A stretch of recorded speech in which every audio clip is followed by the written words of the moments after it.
Hey, welcome to Nolan Knows. It's time for the lightning round.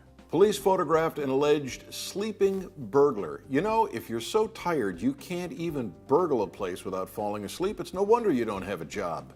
You practically have to be a burglar to survive. Next topic up is thousands of Superstorm Sandy victims could be forced to return money to FEMA. That's the problem with the government running a charity organization. They don't have the capacity to do it right. If it were private charity, they'd be much more discerning about who they gave their money to. Next on the list is Apple. They are unveiling their iPhone 6, their iPhone 6 Plus. The screens are a little bit larger. That's good for an old guy like me. I don't need reading glasses. I'm a gadgetaholic, and I can't wait to get my hands on a new piece of electronic wizardry. In Honolulu, the city council has approved a measure that's aimed at moving the homeless from tourism hotspots. I don't know what you do with homeless people in big cities. I don't know how you get them to move where you want them to or to congregate where you want them to. I'll be anxious to see how that one works out. In Indiana, a couple has been charged with holding a woman in a dog cage for weeks. Never cease to amaze me how we can treat our fellow man. This is a movie of the week looking for a place to happen. Well, actually, it did happen. And it's going to be an ugly movie at that. Kate Middleton is pregnant with her second child. There you go. That's the heir and a spare. That's what they want with the monarchy in Great Britain. It's amazing how millions of people every year, women get pregnant all over the place, and it doesn't make the news. But Kate Middleton, somehow that's newsworthy. I don't get it. Oscar Pistorius was found guilty of culpable homicide, according to the judge. I didn't watch the case closely, but I don't think that he was innocently shooting at what he thought was a burglar. I'm glad he got found guilty. I think he deserves to be punished for this. Our story of the week this week is ISIS again. I apologize for bringing this up for a third week in a row, but we've been waiting anxiously for the president to make up his mind about what he was going to do. And last week I said if we went in there, this would be a declaration of victory for ISIL. They wanted us to go in there because that would enable them to go to all of the other radical Islamic groups and say, hey, come join us. We're the big guy. The real headline here is that in the last couple of weeks, they've gone from 10,000 to over 30,000 members. It's exactly what I said would happen.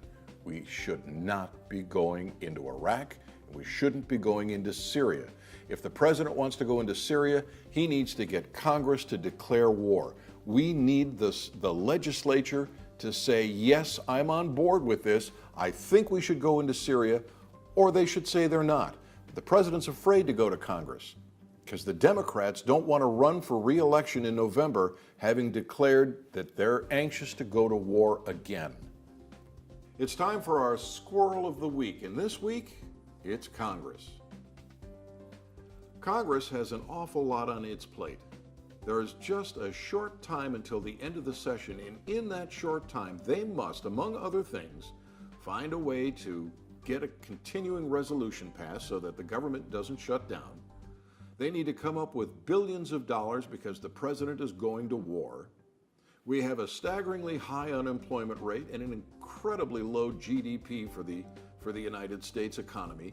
They've got to work a lot of things out in those few weeks, so I think it's just a tad squirrely that they would be sending a letter to the NFL wanting to investigate the whole debacle with Ray Rice and his then fiancée, which by the way surprises me because every time I hear then fiancée, I expect to hear, but now ex-girlfriend.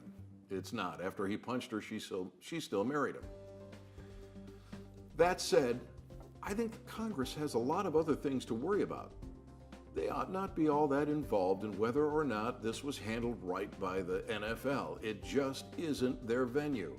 I think it's a little squirrely for those nuts. This segment of the program is missed in the media.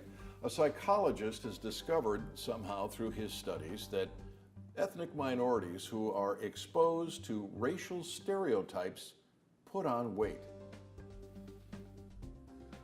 What this genius thinks he's figured out is that if an ethnic minority is exposed to a stereotype about himself, and this study was primarily about Mexicans and Hispanics, that they somehow eat more carbohydrates, don't go on diets, go to sleep, take naps, and put on weight.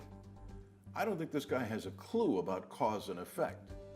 I'm particularly pained about the study because I know that some tax dollars went into it. That means you got up early today and went to work and got your paycheck, and the government took a chunk of it and sent it to this guy so he could come up with a study that makes absolutely no sense, that won't make life any better for anybody anywhere. It's a total waste of time and money.